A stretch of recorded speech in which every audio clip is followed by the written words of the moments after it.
Okay, and welcome back to another errata episode because I have been working on just going through and as we discussed before, working with making these pre-mades and trimming the fat. So this is going to be another errata to show you some of the changes that have been made to some of the spells and some of the character creation options that are available.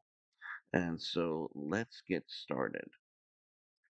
Okay, and first up we have this is in the darkness attribute, and it's the last creature summon spell.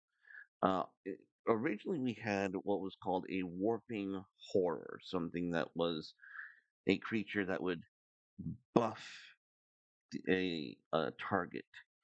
It was a shade summon. It was just a 1/1, but it had a hefty cost. You would pay a corruption shade and one other an exhaust already spell, and it would give any other target +1 an initiative. That's been changed to the Shadow Symbiote over here on the right. And it's pretty much the same. It's a 1/1 with pay corruption and one other. We've removed the the paying a spell aspect of that game. You would instead exhaust the creature itself. And as long as it remains exhausted in that way, it melds itself to the player.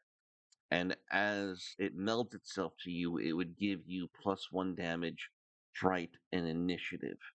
So it sort of becomes this symbiotic shadow monster that allows you to lash out, increases your power, and gives you, the player, the ability to have fright as this shadow symbiote is connected to you. And that's sort of something that this is something I did with to help make Nocto far more effective as a Shade Mage, and to help really show out that Dementor kind of build, that ambition and darkness build. So that's one of the first things that we've done to trim the fat to make this a warping horror a far more viable option than something that's obscure and clunky. And on to the next errata that we've done in the process. Another errata that we did was we finally updated Rush. Rush used to be just basic bitch haste, just to put it that way. It originally read that this target attacks first at the start of each combat, and if a shade summon with this aspect is cast into battle, it gets a free attack on the nearest enemy. Rush has been upgraded to a far more mechanically pleasing um, setting. It says this target can ready itself as a free action.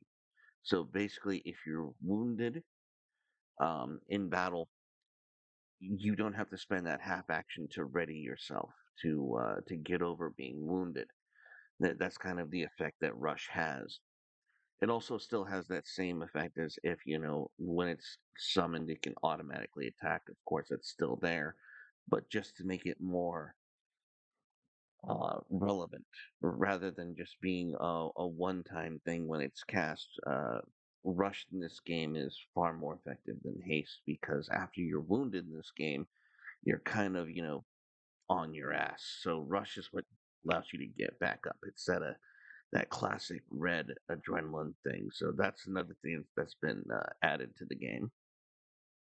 Also, another thing that's been eroded is the invisibility spell. Now, invisibility used to just be until the end of turn, you or your target that you cast a spell on are undetectable by sight. However, we didn't exactly flush out what that meant mechanically. That's been updated to say until the end of this turn, the target is undetectable by sight. This offers a +10 bonus to all stealth skill tests and a -10 penalty to skill tests made to perceive this target.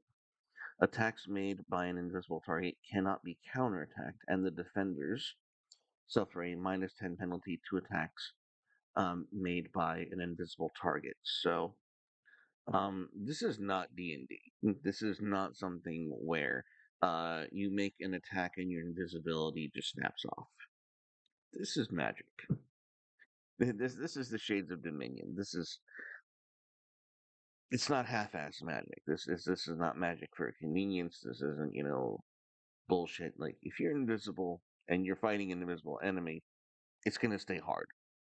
Is the basic premise of this. So, um, although invisibility is only until the end of the turn, so um, stacking this spell wouldn't exactly increase the bonus, but it would increase the duration of that effect. Next up, this is another one where I decided to um, not care about power level.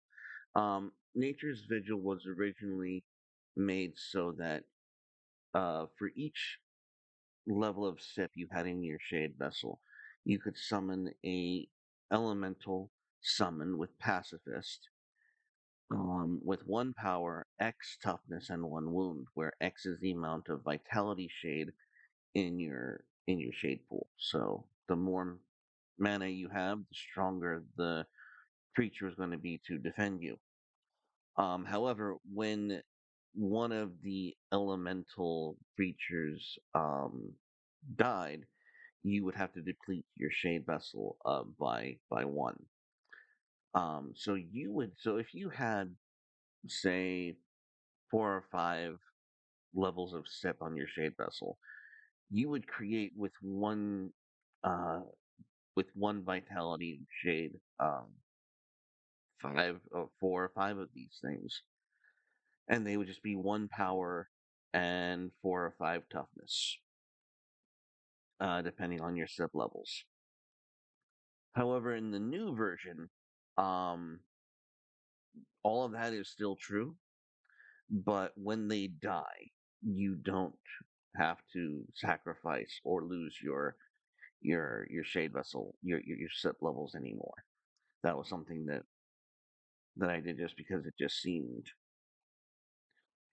too punitive, so to speak. But there's more coming. Okay, so this is another place where I changed up the shade summon. I just completely switched them out. Nature's Emissary was switched out for Nature's Vessel. And originally, Nature's Emissary was you would summon this creature, and if you pulled Shade that turn, you can restore the sip level that you had spent. Did away with that completely. In fact, considering the rest of the spell list for this attribute, it was completely redundant. Instead, what we have is Nature's Vessel. Your Shade Vessel becomes an elemental Shade summon with uh, X power, X toughness, and one wound, where X is the remaining sip levels of your Shade Vessel. Again, if this Nature's Vessel were to die, there's no penalty. It doesn't take out your sip level, but your actual Shade Vessel becomes the creature, becomes the summon.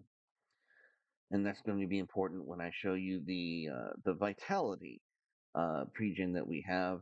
Um, she's going to be pretty awesome, and that's why it's relevant for the builds. And this is trimming the fat this way, going through and figuring out what we need and what we don't need is has been very eye opening for making these pregens.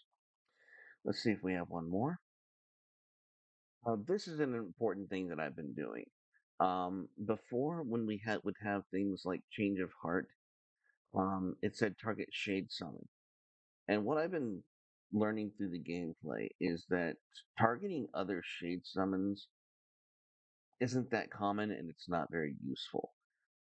So what I've been doing is I've been updating that, changing shade summon to target non-legend, non-mythical target. So anything that's basically an uncommon to common is going to be able to be targeted by these spells. and the target will not attack this turn. So anything where it used to say Shade Summon has been replaced with this wording: target non-legend, non-mythical target. Just to make it more gameplay fluid, just to make it more relevant to the world at large as the players are going out and adventuring in the world. It's not so much PvP oriented. We can have it, and of course the language of non-legend, non-mythical. As you're able to power up your spells, get up your shade capacity, you'll be able to remove that to any target because that's the goal, to make our mages more powerful and more effective. Okay, this is a fun one. So Burning Inquiry is a very famous, very early red card where you would draw 3 cards and discard 3 cards. And the reason why it was why it's so unique is that Burning Inquiry is one of the few places in red where you would be able to, well, draw cards or cause discard or anything of that nature. But so the original Burning Inquiry said that all shade mages in the area make 3 spell battery rolls and then they all must exhaust 3 spells. Now, what we've learned in playing the game is that not all spell battery rolls recharge a spell, and that's by design. So we've updated it to say that all shade mages in the area make 3 spell battery rolls, and then they all must exhaust 3 spells, or take a stress counter for each spell they choose to not exhaust. So you do have that option. You can choose to take the stress counter or to um, exhaust the spell. It's up to you. That was a good one. I'm glad I caught that.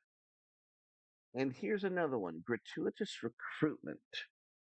And as an additional cost to gratuitous recruitment, you would sacrifice an artifact and you would summon 3/1/1s into play.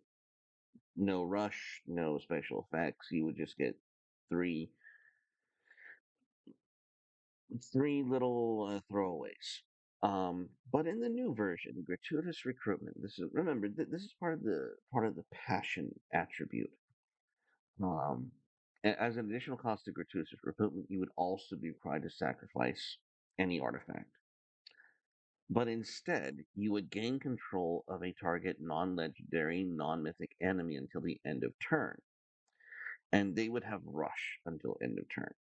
So you can attack with them at the end of this turn. And here's why I did this. Just a little insider baseball. I want passion to be able to be mixed with instinct to make a poison ivy like character, um, where she throws little throwaway vials, these little vials of her toxic poison thing, and she sacrifices these vials, and she's able to poison this enemy that she's also intoxicated into following her. So that's why we made this little minor adjustment to gratuitous recruitment, so we can help future shade mages make these combinations. So I think there's a few more.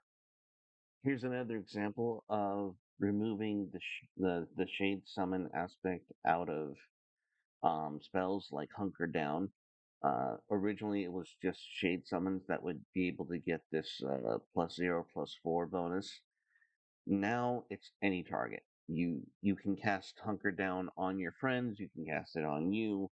You can make anything just tougher, more resilient, more able to take damage, and even prevent that incoming wound that's seemingly unavoidable.